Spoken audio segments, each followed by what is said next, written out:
Today in our 2016 Ford Taurus, we'll be installing the SMI Stay and Play Duo Supplemental Braking System, part number SM99251. All right, here's what our system looks like installed. As you can see, it's a real clean installation. We only have this small box that's mounted inside our vehicle and the actual cylinder itself, which moves our brake pedal down towards the floor and applies the brakes in our vehicle. All we have to do once we're hooked up to our motorhome is turn our system on, and we can adjust our sensitivity here with this knob. We can loosen it, slide it up to be less sensitive, then tighten the knob back down. By being less sensitive, the brakes will be applied slower and less harshly than you would be if you had it in a more sensitive position. So the car will slow down more gradual than if you have it down in a more sensitive position. If you have it too sensitive, when the turn signals are being applied in the motorhome, the brakes can actually activate inside the car. You don't want the brakes to be applied in the car with the turn signals in the RV. When performing the initial sensitivity setup on our GForce controller, we need to have our hazard lights on in our RV. That will give us the illusion of having both turn signals on at the same time. So we'll go over to our GForce controller, we'll loosen the knob, and if we slide it down to more sensitive, if you go over to our driver's side, you can see that our brakes are trying to be applied right now. We don't want our brakes to be applied when the turn signals are being used on our motorhome. So we'll slide our knob to the up position a little bit until it stops doing this. Right there, and we'll tighten it back down. Now here's our cylinder that's attached to our brake pedal. As you can see, it's nice and tucked up out of the way. Very hidden installation, and you don't have to make any connections underneath the dash to the brake pedal every time you hook up to your RV. Now we'll pull the pin on our breakaway switch to show you the unit in operation. As you can see, our brakes are applied fully. I can't even push the pedal down any further. So it's applying full pressure to our brakes to stop our vehicle in the event that it would become disconnected. That's our indicator light that comes on when the brakes are applied in our Taurus or when the breakaway switch has been activated. It goes off when the brakes are no longer applied. It acts as a good indicator for you with your rear view camera on your RV to let you know that the brakes are working properly in your vehicle behind you. Alright, we'll begin our installation by removing our front fascia. We'll start with the hood open, and we'll remove these two 10mm bolts here and here on both sides of the bumper.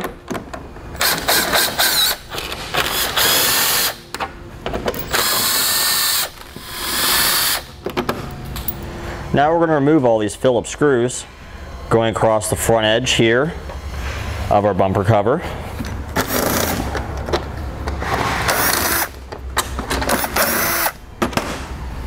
Now there's two push pin fasteners here and here on either side of the hood latch. We need to remove both of these. They have a Phillips head in the middle. We'll drive that out like so. Now we'll take a trim panel tool, come up underneath our fastener and pull it out. We'll take our cover here, lift it up and set it aside. Now we'll take a 5.5mm socket. We're on the driver's side of the vehicle, just to point that out. We'll remove this screw here. It's located at the lower edge of our bumper cover.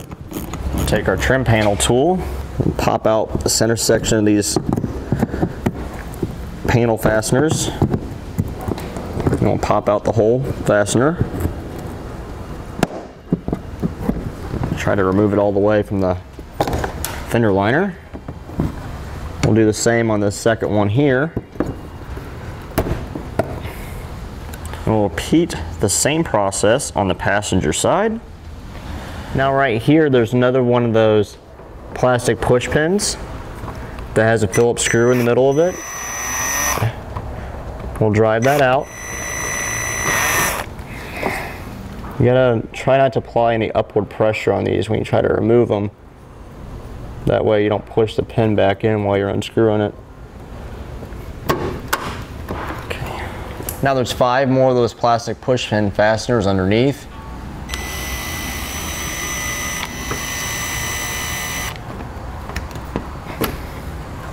Now on the inner edge of our wheel liner, there's an 8mm screw we need to remove. This 8mm screw has a little bit of a capture nut built into the fender liner, so it'll probably stay in your fender liner. So just keep that in mind when you go to reinstall it.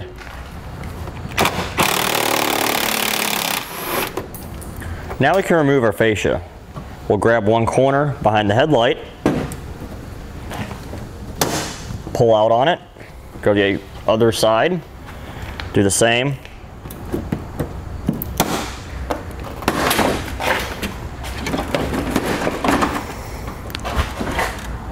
Now before we pull it all the way off, we need to disconnect our fog lights, push in on this tab, and remove it. Alright, now we're on the passenger side. We need to disconnect our washer bottle. We'll just undo these 2 connectors here and unplug the hose that goes to the pump. Be careful when you're taking the hose out the pump. The nipple that the hose goes onto is very fragile. You don't want to break it off. You may need to get behind it with a screwdriver and help push the hose off. Just apply light pressure though to do this. Found a vacuum cap laying around, so when we unplug the hose, we can stick it on there to keep it from losing all of our washer fluid and making a mess. So we'll get the hose off and we'll plug that cap on there. Now there's 2 11mm nuts we need to remove. One's here and one's here.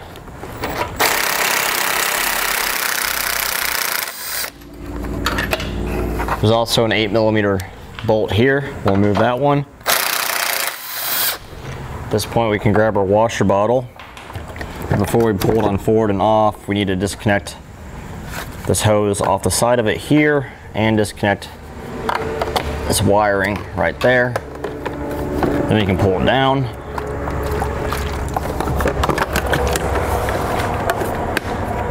And we'll set it aside. So we have a long bracket here that we have available on our website. We trimmed some of it off. As you can see, this hole is normally centered. Spray painted the edge of it so it wouldn't rust. We're going to use this to mount our breakaway switch. Use one of the provided holes that we enlarged a little bit. Drop down a bolt with a washer. And use a nylon lock nut to secure it. And we'll grab some tools and tighten that up. Use a wrench to hold the bolt in place, and we'll drive it down with our socket. Make sure we get it straight as possible. Alright, that'll give us a good mount for our breakaway switch. As you can see with our wires, we taped them up with some electrical tape for length of the switch, so you don't want to see any colored wires hanging behind your bumper cover. We're going to mount this right here to the driver's side of our electrical connection point here for our towed vehicle lighting system and our safety chain attachment point right here. As you can see, once we trimmed it down, it fits nicely in this groove. We'll take our provided clamp that comes with our long bracket and we will attach our bracket to our base plate. Now we'll take a 5/16 socket and we'll tighten our clamp down.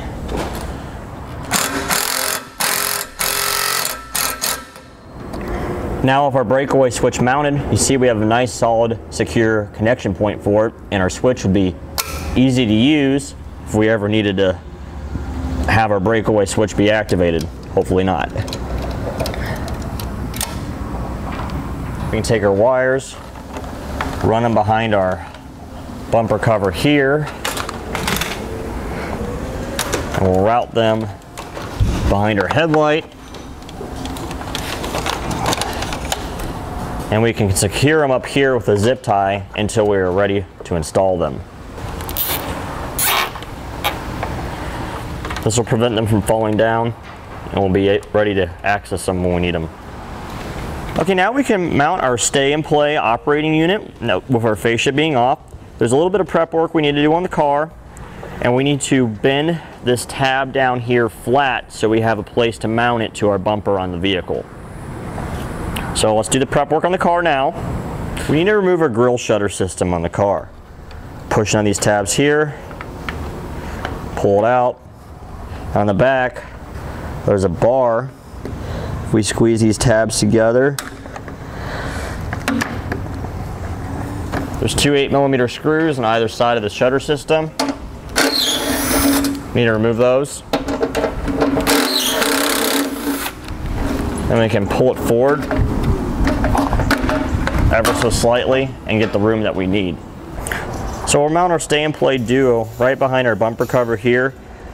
We're going to wrap our wires off our operating unit here with some electrical tape, just so we don't have to see any colored wires hanging out behind our grille opening in our bumper cover. We don't have to go the entire way down, just several inches until it's hidden behind the rest of the bumper cover. Now we have our operating unit and a bench vise clamped on the tab that we need to bend, and we'll push back on it to bend the tab on down. Just like that. I'm going to drill out the hole first with a drill bit, make it easier.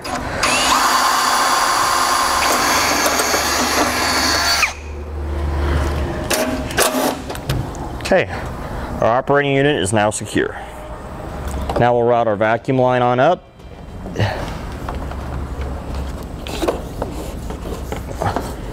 We'll just set that over to the side in our engine compartment. Now we can plug our airline tubing into our operating unit. We'll just push it into the side fitting until it stops, and we'll pull back to make sure it's secure. Then we'll route our hose inside the vehicle. And we'll set it on top of our engine bay like so we have it when we need it. We'll take our bundle of wire off our operating unit, and we'll do the same thing here. Now we'll raise our grille shutter system back into position, reattach our arm that we removed, and clip it into the top until it snaps in, and we'll clip the ones in down below. Once it's clipped in, we'll clip in our top sections here and reinstall our two screws. We'll make sure our ambient air temperature sensors clipped into place, and the screw that holds our shutter in goes in.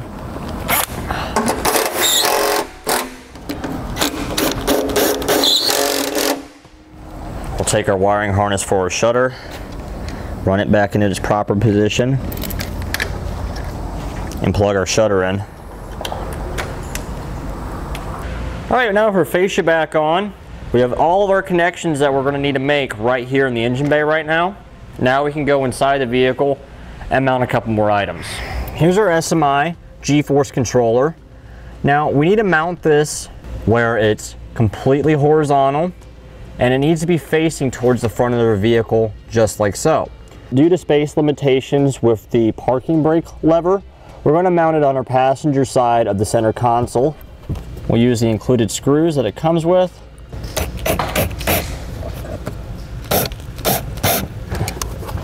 Okay, we've mounted in that location, gives it a nice secure mount, and it's easy for us to get to. Also, because of space limitations, and we're going to have to route our wires through the vehicle out to underneath the hood, I extended our wires to matching colors here, so we'll be able to easily match it up to our wiring diagram and can make the proper connections. If you need to purchase a separate wire to extend any wiring like this, we have that available for purchase on our website.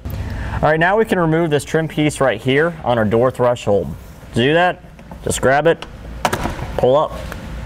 We also need to remove this kick panel right here. To do that, grab it and pull away from the dash.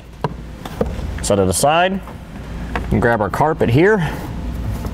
We're going to fold it down and back. We can gain access to where we're going to punch our wires through underneath our vehicle through this grommet right here where our parking brake cable comes out. Now we'll take a piece of airline tubing we have left over here, and we're going to route it behind our center console and out towards our passenger side so we can attach our wires and pull them through, and then we'll run them underneath the carpet and out the vehicle. All right, we'll take our airline tubing here, stick it with our wire, use some electrical tape, and we'll tape them together. All right, so we'll grab our pull wire, and we'll pull our wires on through.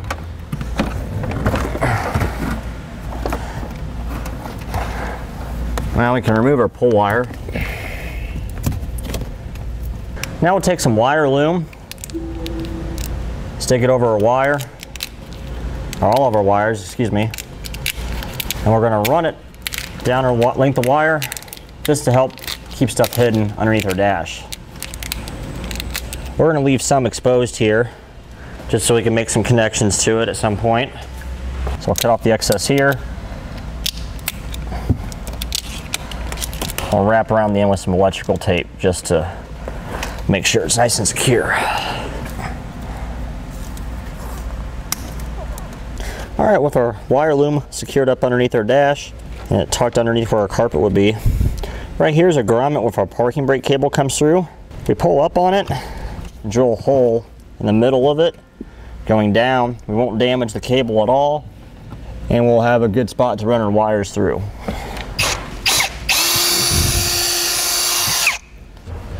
I'll run our wires through one at a time.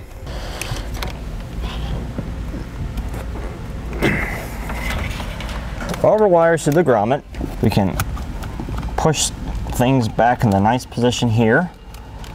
We are also going to zip tie our wires up to our parking brake cable here, just so we don't have to worry about our carpet getting in the way of anything.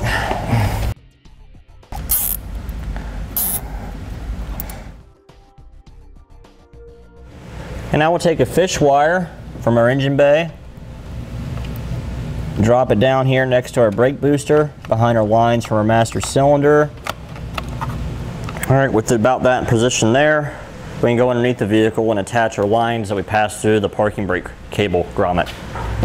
All right, you can see why we extended our wires now, because they wouldn't make it into our engine bay. We'll tape them to our pull wire. You want to make sure you wrap this pretty tight because we are pulling a lot of wires up. You also want to make sure you wrap past the end of them so they don't get snagged on anything when you pull it up. All right, that's good. Now we'll grab our pull wire, pull our wires into our engine bay. Make sure we have them all pulled up. It's a good idea to check up underneath and make sure they're not tangled on anything or snagged on any moving parts. We're also going to put some wire loom, now that we verified our wires are free and clear of any moving parts or sources of heat, just to help tidy up our install. Okay, with all of our wiring inside our engine bay now, we can start making our electrical connections. We're going to start by making our connections to our towed vehicle lighting system. We have these 4 wires here. We'll be using 3 of them. We're not using the brown wire, which is our taillight circuit. We'll start with the green wire. We'll cut it right here in the middle. And we'll strip back some insulation on both ends. We'll take our green wire from our GForce control unit, measure off how much we're going to need, cut off the excess, strip it back too, tie these 2 ends here together.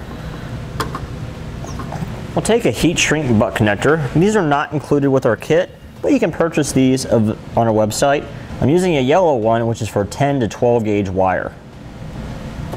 Install it on there. I'll crimp it on down in position.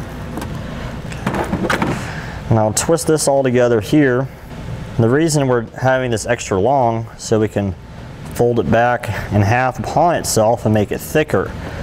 Because this is only like a 14 to 16 gauge wire. It's kind of difficult to make it go into a 10 to 12 gauge butt connector smoothly. We'll crimp it down. And by doing that, we have a nice solid connection now. We'll do the same for the yellow wire.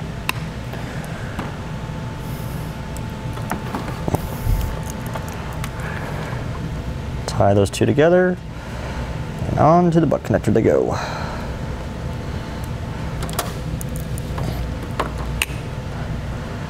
The white wire is slightly different.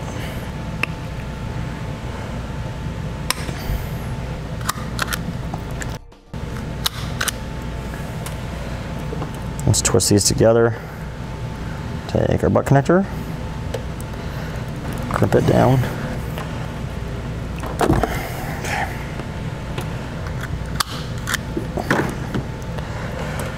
Tie these two together.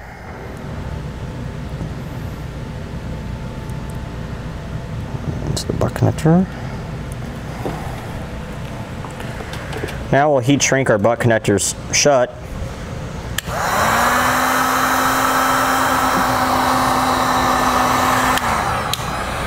Now we'll take our red and black wire from our operating unit, trim off our excess wire here. We'll take our red and black wire from our GForce control unit, trim off our extra wire there. We'll strip both these wires back and we'll connect them together. This time I'll be using some blue heat shrink butt connectors. These are for 14 to 16 gauge wiring. We also have these available for purchase on our website if you would like to use those.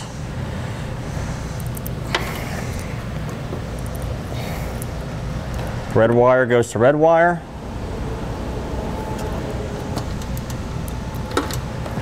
And black wire goes to black wire. With those two connected, we can heat shrink those two as well.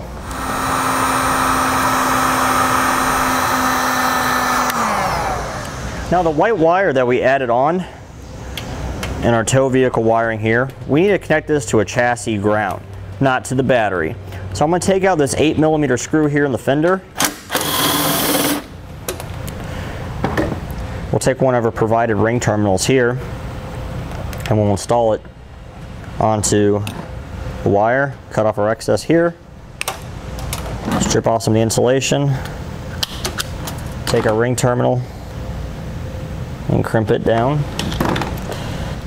Sure it's secure. Take our 8mm screw and reinstall it.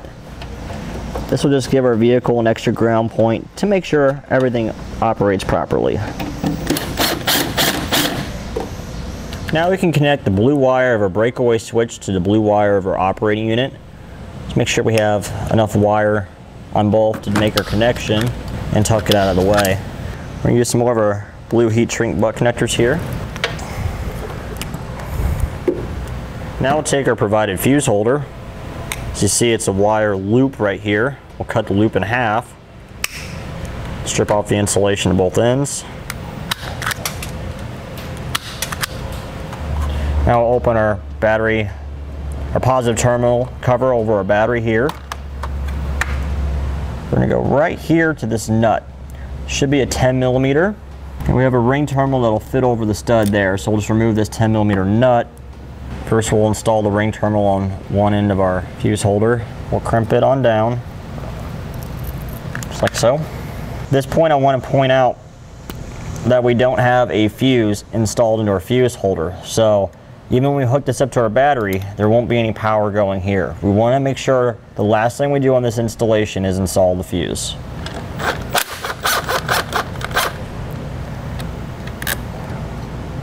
Snug this down by hand, make sure it's tight. And we can close our cover here now. So our orange and black wire from our breakaway switch, we're going to connect that with the brown wire from our operating unit. So we'll take our wire strippers here, make sure both of these are the same length, discard our excess wire, we'll strip off some insulation from both, tie the two together, and we'll take one of our yellow heat shrink butt connectors. We'll crimp it down over both of those. And we'll install both of those into our fuse holder. And that completes all of our electrical connections underneath the hood now. So we can take our heat gun and we'll heat shrink our final two butt connectors here.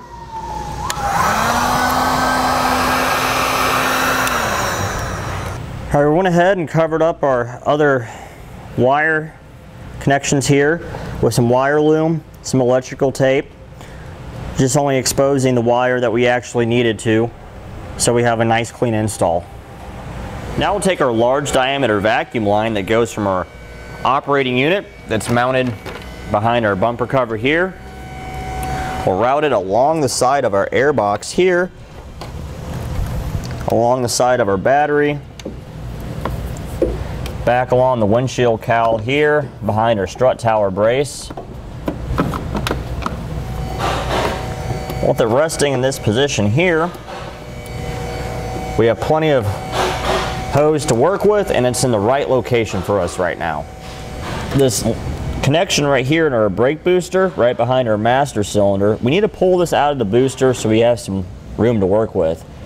So stick your hand back there, just kind of wiggle it out of the booster, kind of work it up and around. We'll unhook it from our air box here, pulling up on it, and we'll undo this clamp with a pair of pliers, pull it out. Then we'll have this entire assembly outside the vehicle, so it'll be easy to tie into it and make our connections. So we'll grab our clamp with a pair of slip joint pliers, kind of work it off there, and now we can finagle this out behind our strut tower brace. Go underneath, twist out. Now it's a lot easier to work with. Now we'll cut off a segment of hose that comes from our operating unit. We'll take our hard plastic line here, put a cut in it right here in the middle, just like that. We'll take our segment that we cut off a little bit more of it right here. We'll install this right to here. Get it a little lubricated. Might make it slide on a little bit easier. All right, with that on there, we can now take our T fitting that's included. We'll put our T on. That slides in pretty easy because it's angled with ridges in it, so you don't have to worry about it sliding out. Now we'll cut off another segment of the hose, put it onto our T fitting here, and we'll take our check valve that's included with the kit. Now the black side points away from our brake booster. The black side goes towards the engine. We'll slide that on there as well. Cut off another small segment of the hose. We'll install one end onto the check valve, and then we'll reconnect the segment that we cut off. Again, we'll probably need some lubricant on that. Okay, with that on there, we can now reconnect this to our brake booster and to our engine. So we'll drop it down behind our master cylinder, push it into place like that, reconnect it here to our engine, and right here. All right, with that re-secured, we can plug it back into the booster. All right, it's a tight fit to get it down there to reconnect our line to our brake booster. So we're gonna use a 15mm socket and remove the two nuts here on either side of our strut tower brace. Now remove the brace just so we have some room to work.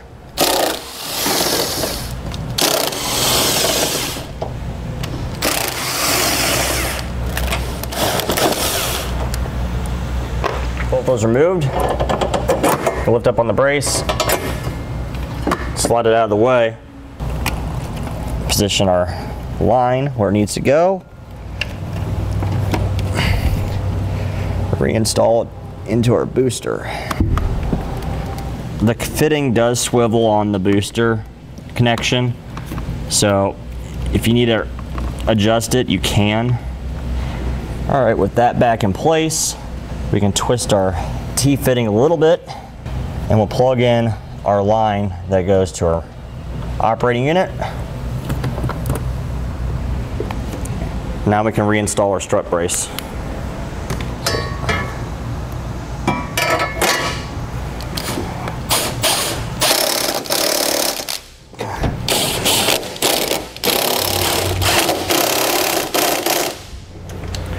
All right, right, now we can start routing our air line from our control module around our engine, down, and up into the vehicle. I just want to point out that we're using an 18-foot section of air line that is not included with the kit. It's part number F9151. The reason we're using an 18-foot long section is because the kit comes with a 10-foot long section, and it looked like it was going to be a little bit short from where we had to mount our control module down behind the bumper cover, and where we're going to have to come up inside the vehicle through the parking brake cable grommet. We wanted to make sure we had enough air line to do this. Route around our air box, the side of our battery. At this point, I also want to point out that we covered our air line in some wire loom, like we've done with our other wires, just to help protect it from the heat and any sharp metal edges. Come back behind our strut tower, brace, and we'll go down and follow the same lines that we did earlier. Now we can go down below. Once we have it through, pull it down the rest of the way and secure it. And here's where our air line came out, right where we want it. We'll just pull it on down. As you can see, our wire loom is just in the right spot here, just where we need it. We'll set this up out of the way for the time being. Now I'll poke the end of our air line tubing up through the grommet that we used earlier. And just feed it inside our vehicle. I'm going to take off our loom here for temporary measure so we can get as much of the air line inside the vehicle as possible. We'll secure our air line tubing here to our other wiring harness with a few zip ties. Just like that will be good. And then we'll put our loom back on up into the grommet. Measure off how much of this we're going to need, cut off the rest, reinstall our loom, and put some tape around it and make sure it doesn't come off. Make sure we cut off our excess zip ties right here. Right, now we can attach our braking cylinder to our brake pedal. Now I want to point out that if your vehicle is equipped with adjustable pedals, you need to have them extended all the way out towards the seat. Otherwise, if you install it with it down and adjust your pedals outward, you can apply your brakes in your car automatically just by moving the pedals. On our Taurus here, our brake pedal, our adjustable pedal switch is right here on the left side of the steering column. We'll just press the button here, and you can see the pedals move all the way out. So you want to make sure you press it a couple times once it stops moving to make sure it doesn't move anymore. We'll start first by getting our cable mounted to our firewall. As you can see, there's an adjustment set screw here where if you loosen this, you can slide your anchor point up and down as needed along the cable so you can have the proper tension on the cylinder when it's installed on your brake pedal. Luckily for us, ours is already set at the tension we need from the factory. It fits around our brake pedal nicely and goes to our anchor point or our firewall without us having to adjust it. It will attach to our brake pedal using this clamp right here. It's got 4 nuts on it. I'll go ahead and take these off now. We want to have it up as high as possible so it doesn't interfere with our feet, but still being relatively low on the pedal itself so we can get a good amount of leverage on it. We also, when we attach this cable, we want to have it horizontal with the cylinder when the pedal is depressed all the way. We also want to make sure that the cable's not going to be more than an inch higher or lower or off to the side. We want to have it within an inch of being perfectly centered with it. So as you can see right there, it's pretty much a straight line. It'll be perfect. So we'll remove this nut using a 10mm socket. Take our anchor point now. We'll attach it to the firewall stud. Reinstall our nut.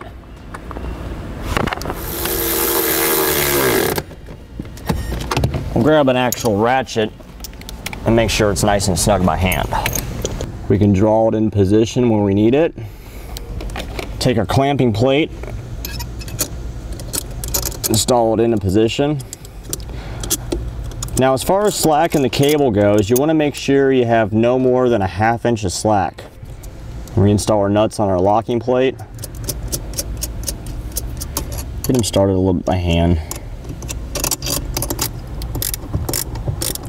Now, when we tighten this clamp down, once it starts to bend in towards the other plate, you know you have it tight.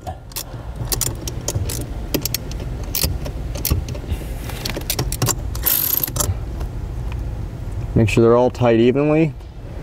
All right, with our cylinder securely mounted, we can now route our air line to it. We'll follow along the path of our parking brake cable here and our other wires, making sure we avoid any moving parts. So we also want to make sure we have enough slack underneath the carpet so it can move properly there.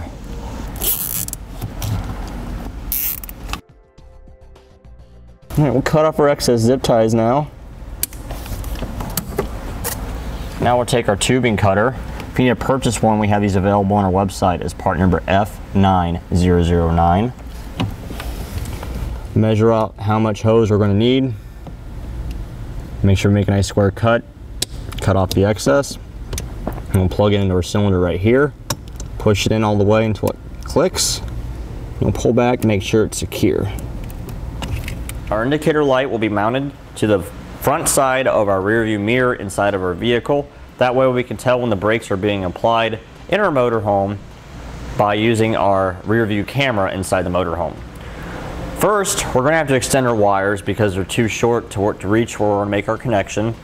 Thankfully, our kit does come with 2 wires to extend it, so we don't have to worry about that. We'll take our wire strippers, strip off some of the insulation from both the red and the black wire.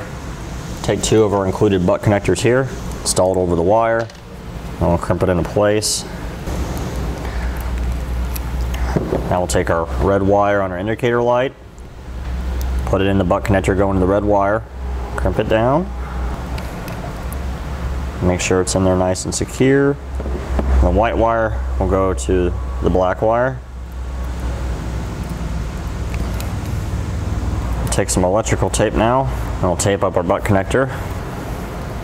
Now additionally, since we're working with some really thin wires here, what I like to do is once we have them both individually taped, we'll tape them together and come down to here just to help protect our wires since they're really thin. Alright, with that done, we can now mount our indicator light inside our vehicle. Now the back of our indicator light here, we have some double-sided tape. We're going to mount it just on the side here of our rear view mirror, making sure we don't cover up any of the sensors on the front of the rear view mirror. Also want to make sure we have it down low enough that the sunshade here won't block out the light. So if we go about halfway over the edge right here, we won't block it, then we'll run our wire up. So we'll peel back our backing here and we will mount it right there. We good. Press it on nice and secure. As you can see, there's the sensor right here that I was talking about. We don't want to cover that up. Now we need to remove our weather stripping slightly.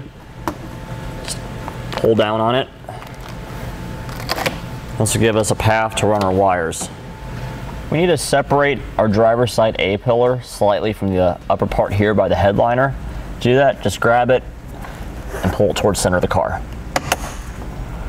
That'll give us room to run our wire. Now we'll take our wire, we'll push it up inside our headliner.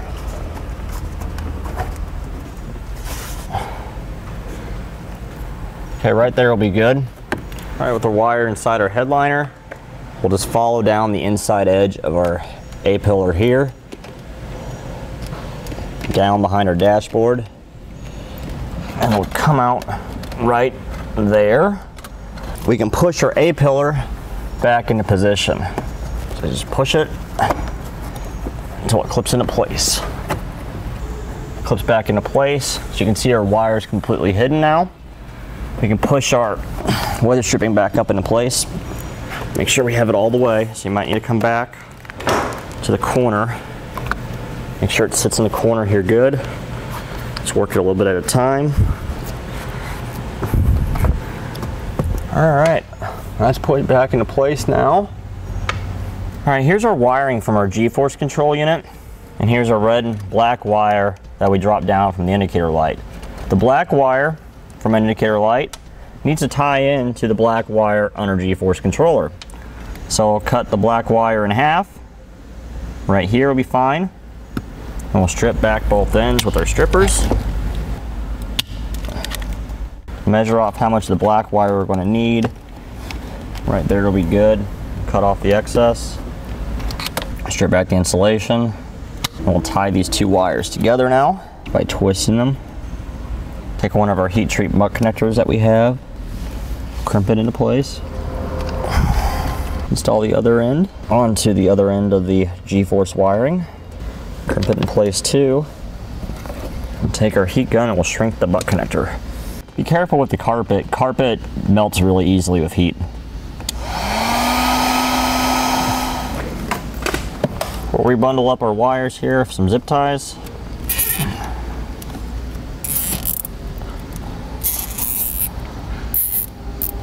We'll cut off our excess zip tie.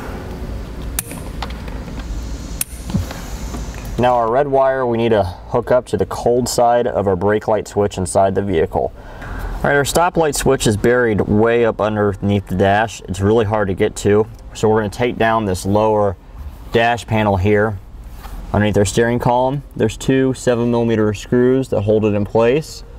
So we'll remove those. And we'll grab our dash panel. Just pull down on it. I'm releasing the clips. And there.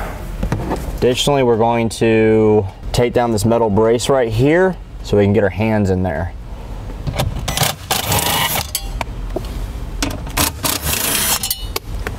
And then there's two 10mm down here at the bottom. Take those out too.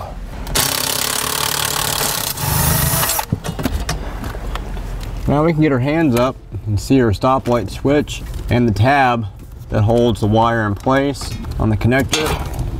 Okay, we verified that the purple and white wire that went to our stoplight switch, that's the cold side of our stoplight switch, is the same purple and white wire over here at this connector bundle behind our dash panel.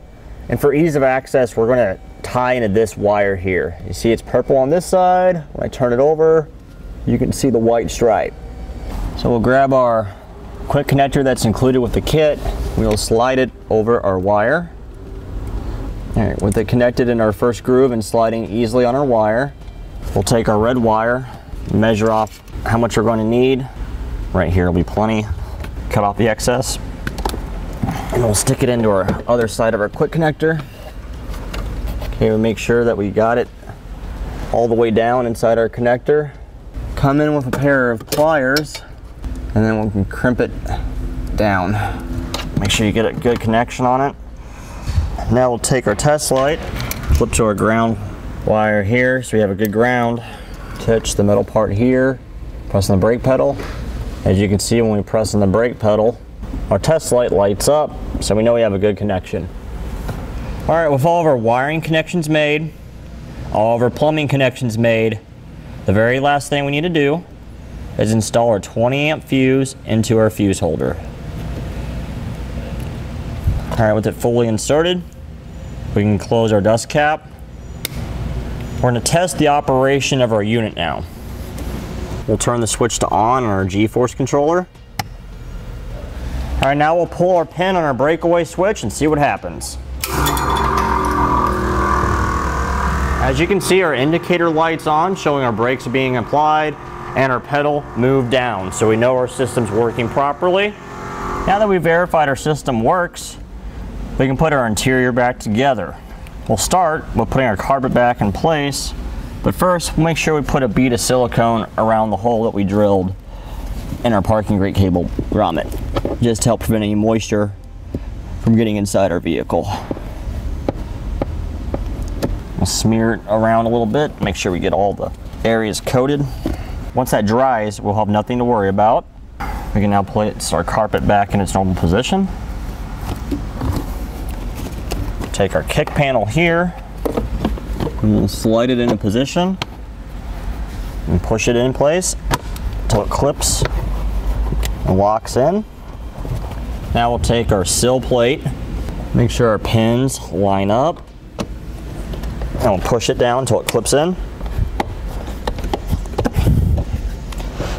And it's nice and secure now.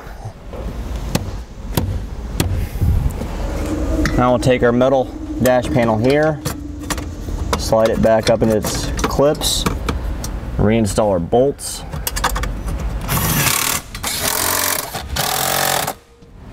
Now we'll take our lower dash panel here and we'll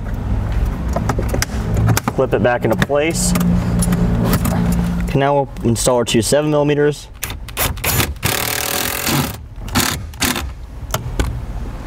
And that completes our installation of the SMI Stay and Play Duo Supplemental Braking System, part number SM99251 on our 2016 Ford Taurus. Click the link below to shop, learn more, or visit us at etrailer.com.